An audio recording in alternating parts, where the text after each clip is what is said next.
मला वाटतं आता हे 100व्या वेळेला आवाहन करतोय. मागचे 8 ते 10 दिवस मी सातत्याने तेच बोलतोय की तुम्ही चर्चेला या. माननीय देवेंद्र फडणवीसांनी 2018 मध्ये जे आरक्षण दिलं ते आरक्षण तुम्हाला मान्य नाही का?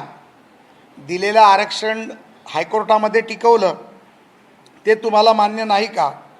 आणि 2019 मध्ये सन्माननीय तत्कालीन मुख्यमंत्री उद्धवजी ठाकरे आणि शरद पवार आणि काँग्रेसच्या सरकारने सुप्रीम कोर्टामध्ये आरक्षण टिकवलं नाही, हे देखील तुम्हाला मान्य आहे का? या तिन्ही गोष्टीचं उत्तर तुम्ही आम्हाला द्यावं ही माझी विनंती आहे. आपण चर्चेचं खुलं आव्हान आपल्याला केलं आहे. मी तुम्हाला काल देखील विनंती केली होती की आपण उपोषण सोडावं, आपली प्रकृती खालावते. आपण माझ्या विनंतीचा कदाचित मान ठेवून आज उपोषण सोडलं, त्याबद्दल तुमचा आभार मानतो.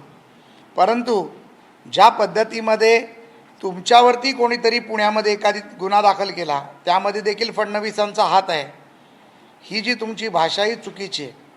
कोणाचे पैसे खाणं, कोणाला पैसे न देणं हे काही तुम्हाला फडणवीसांनी किंवा भारतीय जनता पार्टीने सांगितलं नव्हतं. ते तुमचं केलेलं कृत्य 2013चं आहे. 2013मध्ये मला वाटतं तुम्हाला कोण ओळखतही नव्हतं.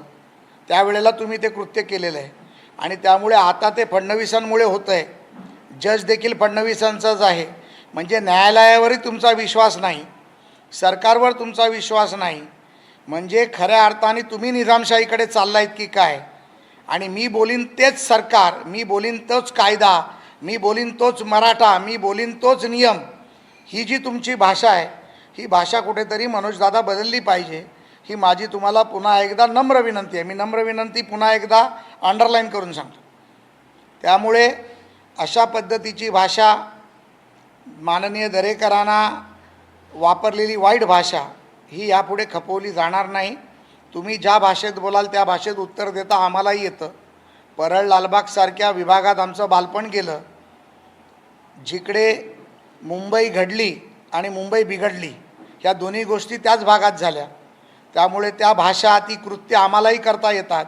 परंतु आमच्यावर असलेले संस्कार, आमच्या गुरुचे, आमच्या मातोश्रींचे, आमच्या पिताश्रींचे आणि आमच्या सर्वच दिलेले संस्कार हे आम्हाला परवानगी देत नाही. म्हणून तुम्ही शिव्या दिल्यानंतर देखील मी दिल्या नव्हत्या. परंतु जर तुम्ही अशा पद्धतीच्या शिव्या देत राहिलात तर तुमच्या शिव्यांचं उत्तर तुमच्याच भाषेमध्ये द्यायला आमचे पदाधिकारी कार्यकर्ते मागे पुढे पाहणार नाहीत. एवढंच आजच्या या पत्रकार परिषदेत मी आपल्याला सांगतो.